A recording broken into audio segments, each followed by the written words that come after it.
The following program contains scenes of pleasant companionship and complementary parenting styles. Viewer discretion is advised.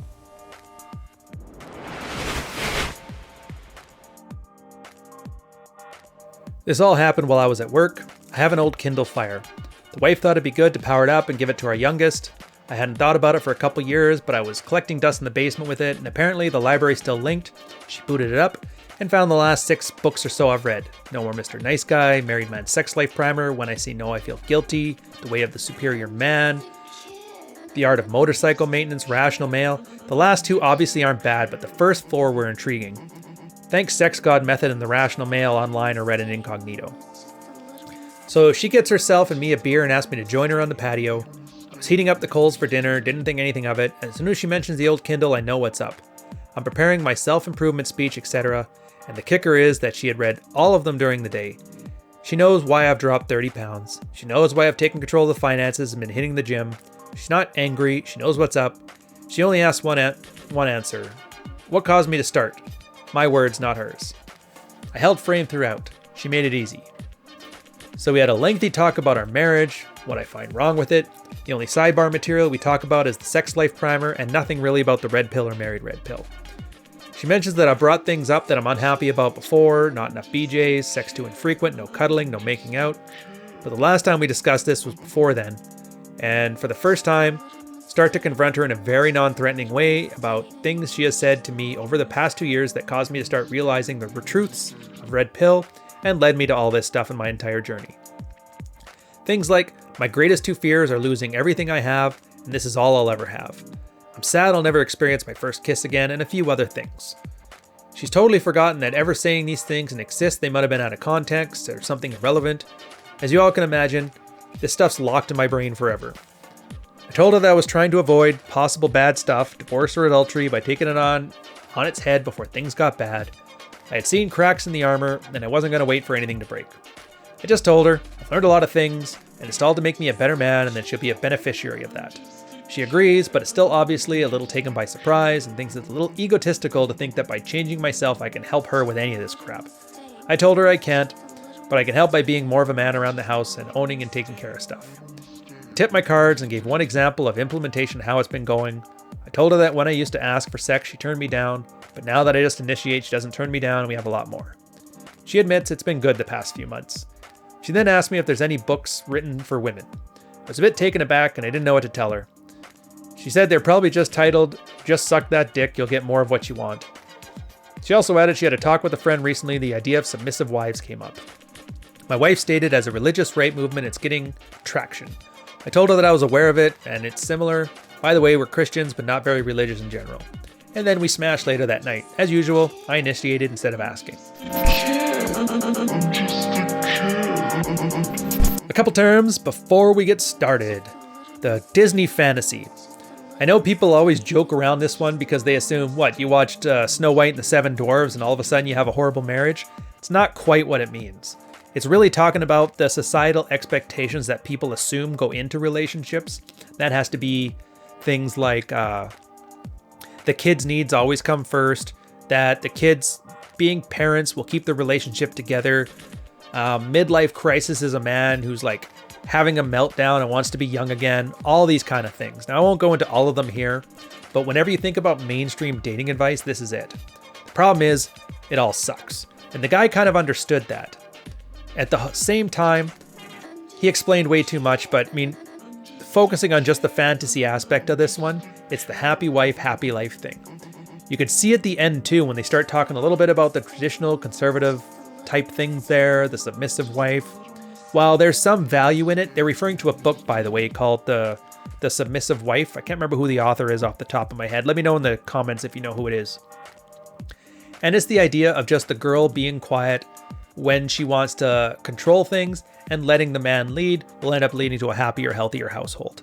Now, as a general principle, that's correct. But again, like everything, you make a piece of advice for girls, and then 50 other people go in there grifting with some of the worst advice ever. Baking bread, wear a sun hat and a summer dress in a cornfield, and all this nonsense, and it never works out. At the end of the day, the Disney fantasy is really a fantasy that is bad for men, and is bad for women. Self-improvement here is not self-improvement. What he described was building the better mousetrap. If you noticed, and this is a good thing from a marketing perspective, when he was talking about all the things he was doing to fix his life, he put them in terms of what it does for you. And again, to have these conversations, if your wife finds all your married red pill material, it's always good to put it this way, because girls aren't so much worried about this stuff is evil, misogynistic screed. They're worried about what matters to me here. Are you doing this because you want to cheat on me? Are you doing this because I did something wrong and you're going to make me look like a villain? Again, they're always focused on their own image. Now, I would argue you don't have to talk this much. Just saying, it's nothing to do with you. Don't worry about it. And then leave it at that. You don't need the girl to tell you that she's been bad. You don't need to tell you what the errors are, what the problems have been. You're dealing with these things and you're fixing them. And the less you talk about it, the more you act on it.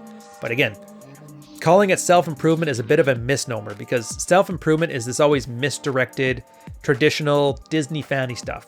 Being a better mousetrap. Well, I'm going to lift more weights. Well, I'm going to be a better husband. Well, I'm going to cook more stuff. Well, I'm going to fix things around the house. It's always about chore play at the end. And I don't like that.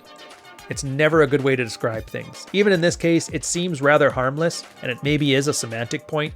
It didn't obviously ruin anything, but something to keep in the back of your mind. Eat, pray, love. Eat, pray, love is that phase when you're in your 30s and 40s and throes of parenting. It's easy to forget that you're going to be looking at perhaps 50 or so more years of life when your kids are adults and it's back just to you and the missus. And if you expect your marriage to last any length of time, there needs to be more than just pleasant companionship and complementary parenting styles. Otherwise, it's all too easy for thoughts like the ones his wife said, where my two greatest fears are losing everything and that this is all I'll ever have. And I'll never experience a first kiss again, or the fear of missing out. And again, it's stuff like that that rears its ugly head when the kids go from being dad is required to dad is nice to have.